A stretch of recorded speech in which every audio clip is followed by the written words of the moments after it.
Most Japanese seniors step into retirement with something many Americans can only dream of: steady savings, little to no debt, and a calm sense of security.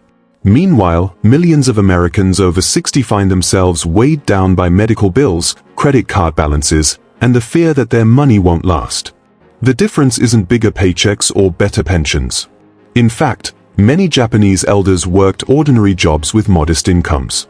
The real secret lies in the way they live: small, intentional habits that multiply over time into financial freedom. These are not flashy tricks or complicated financial systems.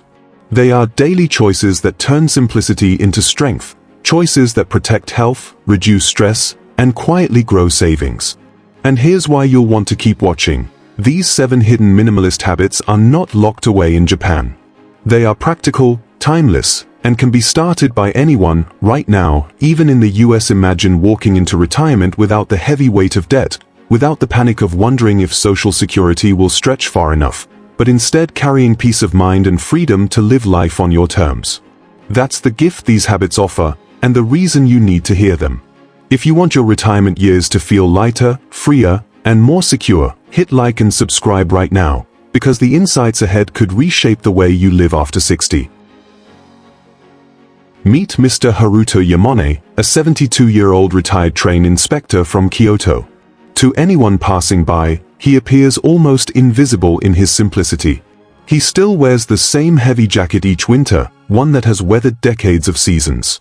His meals are not elaborate spreads, but simmering clay pot dishes filled with rice, fish, and garden vegetables. Each morning, his neighbors watch him walk down the same path to the market, a quiet figure with steady steps. Yet beneath this seemingly ordinary routine lies a man who mastered the art of living rich without chasing money. Haruto never earned a high salary, never invested in risky ventures, and never bought into the idea that success meant accumulating more. Instead, he embraced small, intentional choices that built a life of freedom. He avoided unnecessary debt, lived well within his means, and treated money as a servant, not a master. What set him apart wasn't privilege or luck. It was the discipline to honor habits that quietly compounded into security. His home tells the story better than any bank account could. It is modest but uncluttered, filled only with what serves a purpose or brings joy. A well-used tea set on the shelf, a neatly folded futon, and photographs of his children remind visitors that wealth is not about excess, but about meaning. For Haruto, the absence of clutter represents the presence of peace. His dignity in retirement comes not from lavish pensions, but from the comfort of knowing he does not owe anyone, he does not need to downplay his age, and he does not fear the future. Each day is structured by habits that give him control: cooking simple meals, walking instead of driving, reflecting on his spending, and preparing for tomorrow long before it arrives. To the outside world, Haruto might look ordinary, even plain. Yet his life is proof that real wealth is measured not by how much you earn, but by how wisely you live. His story challenges the belief that financial freedom is out of reach for ordinary people, especially those who feel it is too late after 60. Through his quiet example, he shows that habits, not luck, create peace, dignity, and security in the later years of life. Habit 1. The envelope silence. On Haruto's desk, there is no computer, no smartphone app, and no complicated spreadsheets. Instead, there are 4 simple envelopes, each neatly labeled in his careful handwriting: food, health, family, and small joys. At first glance, it looks old-fashioned, almost too simple for something as serious as money. Yet this modest system has quietly guided his finances for decades, protecting him from overspending and giving him a sense of calm that many people never experience, even with far more resources. This practice, known in Japan as kakeibo, is more than just budgeting. It is a form of mindful reflection. At the end of each day, Haruto doesn't just record how much money he spent, he pauses to ask himself how that expense made him feel. Was it necessary? Did it bring satisfaction, or was it something bought in haste? Over time, this gentle discipline rewired his relationship with money. He learned to see each purchase not just as a number, but as a choice shaping his future. For seniors in the United States, especially those over 60 who may feel overwhelmed by digital banking apps and endless online statements, Haruto's method offers something rare: simplicity and control. Many Americans live with constant anxiety about whether their money will last. But imagine replacing that anxiety with a quiet ritual at the kitchen table, where every dollar has a home and every purchase has meaning. This system doesn't demand perfection or sacrifice, it invites awareness. Haruto always allowed room in his small joys envelope for tea with a friend or a small gift for his grandchildren. He never believed wealth meant denying yourself everything. Instead, he believed real wealth meant spending intentionally, so your money stretches to cover what matters most without draining your future security. Decades of this habit created a safety net. While others his age worried about debts or rising costs, Haruto lived within his limits and enjoyed peace. What's powerful is that this practice doesn't depend on income. Whether you earn a little or a lot, kakeibo creates a structure that prevents waste and builds quiet savings. For seniors in America today, facing inflation, rising healthcare costs, and uncertainty about social security, adopting a similar habit could be life-changing. Instead of wondering where the money went at the end of each month, you would know. Instead of feeling stressed when bills arrive, you would already be prepared. Would you go back to using simple envelopes if it meant finally feeling in control of your spending, saving more, and worrying less about the future? Habit 2. The clutter dividend.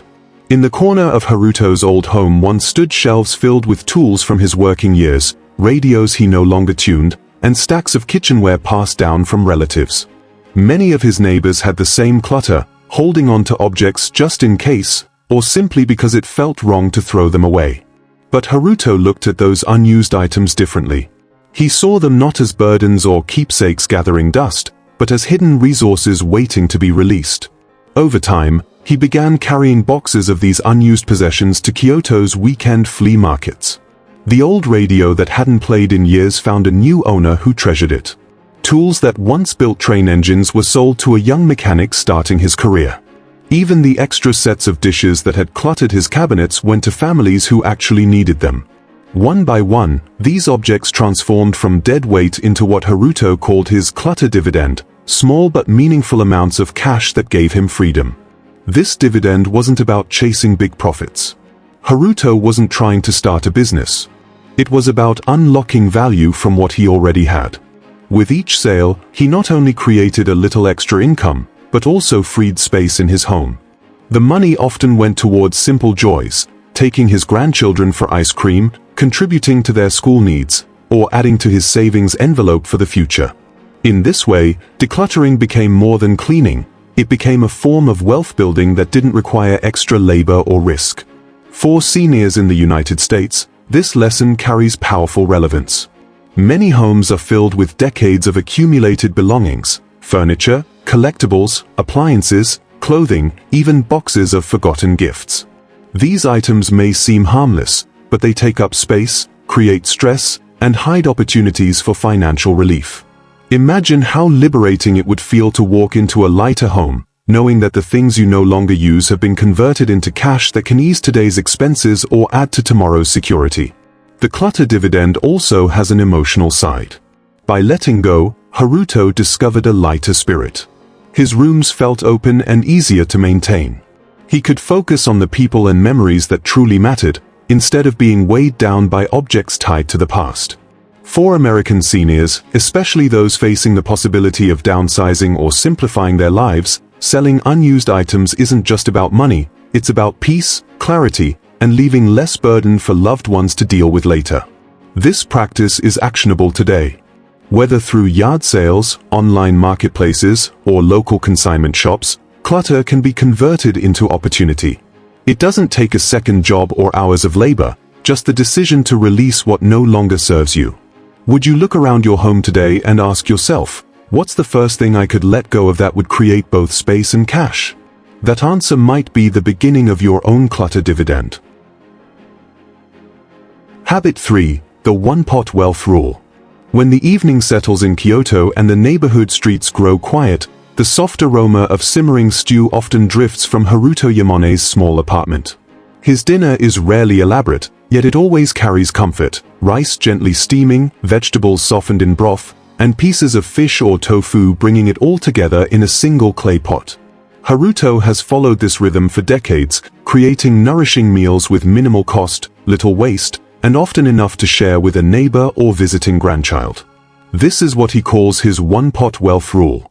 It is more than cooking, it is a philosophy of living richly through simplicity. By preparing meals that are filling, balanced, and inexpensive, Haruto avoided the hidden trap of modern life, spending heavily on convenience food and processed meals that drain both the wallet and the body.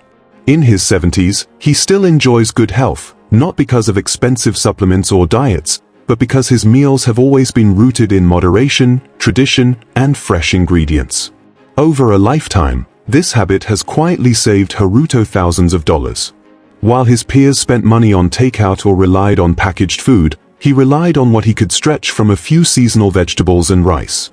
The savings added up, not just in his budget, but in his well-being. Fewer hospital visits, less dependence on medications, and the strength to keep walking daily are dividends of his clay pot. For seniors in the United States, the lesson is powerful. Rising grocery prices, restaurant bills, and healthcare costs weigh heavily on retirees. But the one-pot wealth rule offers a way to cut back without feeling deprived.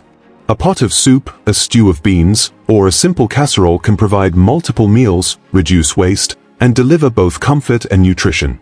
It's not about eating less, it's about eating smarter. There's also a social richness built into this habit.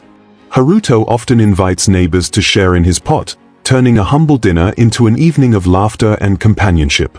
For American seniors who may feel isolated, a pot of soup or stew can do more than feed the body, it can open the door to connection. Loneliness carries a cost, both emotional and financial, and sharing food is one of the oldest ways to keep it away. Imagine if, instead of stretching a budget on frozen meals or expensive takeout, you found satisfaction in a hearty stew or a pot of beans that could last several days. Imagine the savings freed for other joys, travel, gifts for grandchildren, or simply a cushion against unexpected bills. Haruto's example shows that cooking simply is not about sacrifice. It is about living with more energy, more health, and more freedom. What about you? What's your most affordable meal that still feels rich in taste and meaning? That answer might be the beginning of your own one-pot wealth rule, a habit that saves money, preserves health, and adds joy to your retirement years. Habit 4. The walking purse. For most people, owning a car is considered essential. Yet Haruto Yamane, now 72, never bought one. In Kyoto, where his life has unfolded, he has always chosen to walk, to the market, to the park, to friends' homes, and even to the small community center where retirees gather. To outsiders, this might seem inconvenient or even limiting. But for Haruto, it became one of the most valuable financial and health decisions of his life. Cars are expensive in ways many overlook. Beyond the upfront cost, there are years of insurance, gas, repairs, and parking fees. Haruto avoided all of it. Over decades, the money he never spent on vehicles quietly stacked up into security. Instead of pouring his income into fuel tanks or garages, he redirected those resources toward savings, his family, and simple joys. His legs became his purse, carrying him not only from place to place, but also into a retirement free of financial strain. The benefits didn't stop at money. By walking everywhere, Haruto kept himself active without needing gyms or structured exercise. His daily steps preserved his mobility, lowered his risk of illness, and gave him the strength to remain independent into his 70s. Where others his age struggled with costly medical bills related to inactivity, heart conditions, diabetes, joint pain, Haruto's walking habit worked as both prevention and medicine.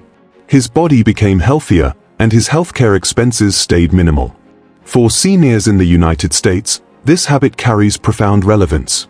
Rising fuel prices, costly insurance, and the never-ending cycle of car repairs eat into fixed retirement incomes. At the same time, health issues tied to inactivity lead to mounting medical bills. By choosing to walk more often, even just replacing 1 or 2 weekly car trips, seniors could protect both their wallets and their health. A short walk to a nearby store, a stroll to visit a friend, or even parking farther away on purpose can create surprising savings over time. Walking also offers emotional wealth. Haruto's daily routes became moments of reflection, chances to greet neighbors, and opportunities to notice the beauty in simple things, the smell of blooming flowers, the sound of children playing, the rhythm of seasons changing. For American seniors, who may face loneliness, walking can create connection and joy that a car ride never provides. Imagine the difference: fewer bills from the mechanic, lower gas expenses, better health, and a lighter spirit, all gained by something as simple as putting one foot in front of the other. Haruto's story reminds us that true wealth isn't always stored in banks or investments. Sometimes, it's carried in the strength of your own legs. Could you replace one car trip a week with walking if it saved money and kept you healthier? That small step might just open the door to your own walking purse. Habit 5. The gift of empty rooms. When Haruto's children grew up and started families of their own, his once lively home felt different. The bedrooms that once echoed with laughter stood quiet, the closets were half empty, and the large kitchen rarely saw the same bustle. For many parents, that emptiness can feel heartbreaking. But Haruto and his wife looked at those empty rooms with a different perspective. Instead of clinging to a space that no longer served their daily lives, they chose to embrace change. They sold the larger family home and moved into a modest apartment that fit their new reality. At first, friends thought it was a sad decision. Why give up the house where they had raised their children? Why leave behind space that symbolized their years of hard work? But Haruto and his wife understood something others didn't. Holding onto a house that's too big for your needs isn't a symbol of security, it can quietly drain your resources. The larger the space, the higher the taxes, the more maintenance required, and the heavier the burden of cleaning and upkeep. By letting go, they freed themselves not just financially, but emotionally. The new apartment gave them exactly what they needed: lower bills, easier maintenance, and a lighter lifestyle. With fewer rooms, they had more time to enjoy simple pleasures like evening walks, tea with neighbors, and visits with grandchildren. What outsiders saw as loss, Haruto experienced as gain: more freedom, more peace, and more energy to focus on living instead of managing. For seniors in the United States, this habit carries enormous weight. Many retirees continue living in houses that no longer fit their stage of life, paying high property taxes, struggling with repairs, and carrying the stress of too much space. The emotional attachment to a forever home can be strong, but so is the financial and physical toll of keeping it. Downsizing doesn't have to mean giving up memories. It means choosing a home that serves your life as it is now, not as it used to be. Imagine the relief of trading long hours of housework for more time with family. Imagine cutting monthly expenses simply by moving into a space that's easier to manage. Downsizing can also provide the financial cushion needed for travel, hobbies, or healthcare. Haruto and his wife discovered that the so-called sadness of leaving a house behind was replaced with the joy of having more freedom to live fully. Their choice teaches an important lesson: empty rooms are not symbols of failure, but gifts waiting to be claimed. By releasing what no longer fits, you make space for peace and opportunity. If your home feels too big for your needs, would you consider a smaller space for more freedom? That one decision could become one of the richest choices of your retirement years. Habit 6. The seasonal switch. When spring arrived in Kyoto, Haruto didn't rush out to buy new clothes. Instead, he opened a small wooden chest where he carefully stored his winter jacket, scarves, and heavier linens. In their place, he brought out light cotton shirts, sandals, and summer bedding. Each season, he repeated this ritual, packing away what he didn't need, rotating items, and keeping his home aligned with the rhythm of the year. This simple practice, which many overlook, became one of his most effective money-saving habits. By rotating his belongings, Haruto avoided the trap of overconsumption. Because he only kept out what was useful for that season, he never felt overwhelmed by too many options, nor was he tempted to buy more. His closet and drawers stayed neat, each item purposeful, each garment worn with appreciation. When winter returned, pulling out his familiar jacket felt like welcoming back an old friend rather than feeling the urge to buy something new. Over decades, this seasonal switch prevented him from falling into the cycle of shopping as a hobby. He didn't chase every new trend, because his life was organized around necessity, not novelty. That restraint quietly saved him thousands of dollars, money that instead went toward his savings envelopes, experiences with family, and the comfort of a stress-free retirement. For seniors in the United States, this habit can be a game changer. Closets stuffed with decades of clothing often hide the reality that most items go unworn. The temptation to keep buying just-in-case pieces adds financial pressure while the old ones still hang untouched. By simply rotating clothes and household items each season, you not only make your living space feel fresh but also remind yourself of what you already own. This makes it far less likely that you'll waste money on duplicates or impulsive purchases. The seasonal switch also brings emotional clarity. Haruto's home never felt cluttered because only the essentials of the moment surrounded him. This created a calming environment where he could appreciate what he had instead of feeling burdened by excess. For American seniors, this approach offers not just financial savings but also a sense of mental peace, something especially valuable in retirement years when both money and energy must be managed carefully. Imagine walking into a closet where every item is something you will wear in the coming weeks, rather than being buried under a pile of clothes from decades past. Imagine opening drawers that contain exactly what you need, no more and no less. This kind of rhythm creates dignity, balance, and a surprising sense of wealth. Do you rotate your wardrobe and belongings by season, or do you keep everything out year-round? That simple choice may determine whether your home feels heavy with clutter or light with possibility. For Haruto, this habit was never about fashion, it was about freedom. And freedom, in his eyes, was the truest form of wealth. Habit 7. The Future Funeral Fund. Among Haruto Yamane's most unusual but profound habits is one many people avoid even thinking about. Long before it was necessary, Haruto quietly prepaid for his funeral and wrote down his final wishes in a notebook stored in a wooden box. To outsiders, it might seem like a grim task, something best left for another day. But to Haruto, it was never about death. It was about love, dignity, and leaving peace for his children.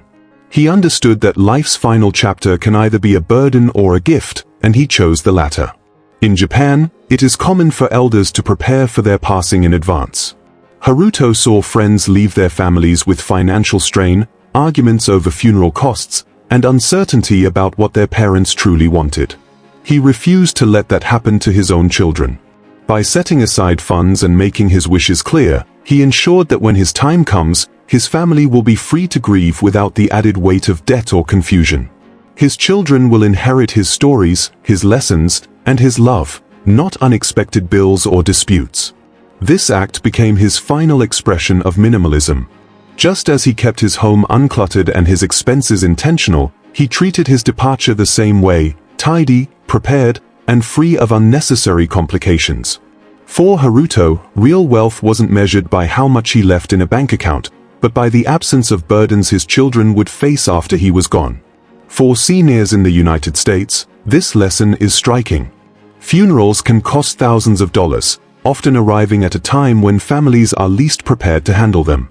Many loved ones are left scrambling, forced to dip into savings, borrow money, or argue about arrangements. Preparing ahead, whether by prepaying, setting aside a specific fund, or simply writing down your wishes, transforms what is often a painful, stressful event into a final gift of compassion. The Future Funeral Fund is not about focusing on death, but about protecting life, protecting the peace of those you leave behind. It is a reminder that even in your final act, you can show love and foresight. For seniors already thinking about what legacy they want to leave, this habit provides a powerful answer: leave freedom, not debt, clarity, not confusion. Have you considered preparing this gift for your family? The decision may feel difficult, but like Haruto, you may find that it brings an unexpected comfort, the knowledge that your departure, whenever it comes, will not weigh heavily on those you love most. It will be your last and perhaps greatest act of minimalist wealth.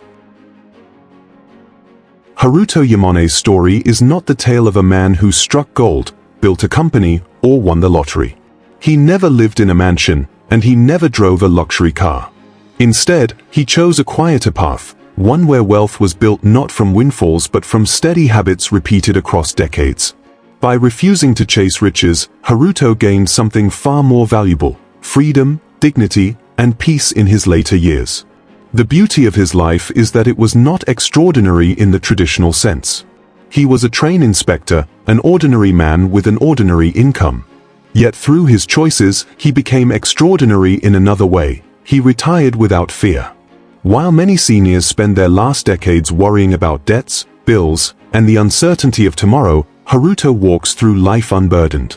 His wealth is not counted in millions but in mornings free of worry, evenings filled with laughter, and children who will inherit love rather than liabilities. What makes Haruto's story resonate so deeply is that his habits were not beyond reach. They did not require advanced education, high-paying jobs, or financial genius. They required patience, intention, and the courage to value simplicity over status. He budgeted with envelopes, not apps. He turned clutter into opportunity, meals into savings, walking into health, downsizing into freedom, rotation into mindfulness, and preparation for death into one final act of generosity. These small, quiet actions became the foundation of a life lived with grace. For seniors in the United States, especially those over 60 who may feel time is slipping away or that financial freedom is no longer possible, Haruto's life delivers a powerful message. It is never too late to choose differently.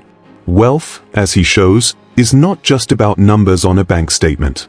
It is about the peace of knowing your needs are met, the joy of living without constant financial fear, and the gift of leaving your family with love instead of debt. Imagine what it would mean to wake up each day knowing that your money serves your life, rather than your life serving your money. Imagine the dignity of aging without the constant fear of bills or medical costs, and the relief of knowing your children will remember your wisdom, not your financial struggles. That is the real wealth Haruto created, and it is a path open to anyone willing to embrace habits that prioritize meaning over materialism. If these hidden habits gave you a new perspective, hit like right now. It tells YouTube this wisdom matters. Share this with a friend who deserves financial freedom, and subscribe to Wise Aging Seniors, because aging should be about living fully, not worrying endlessly.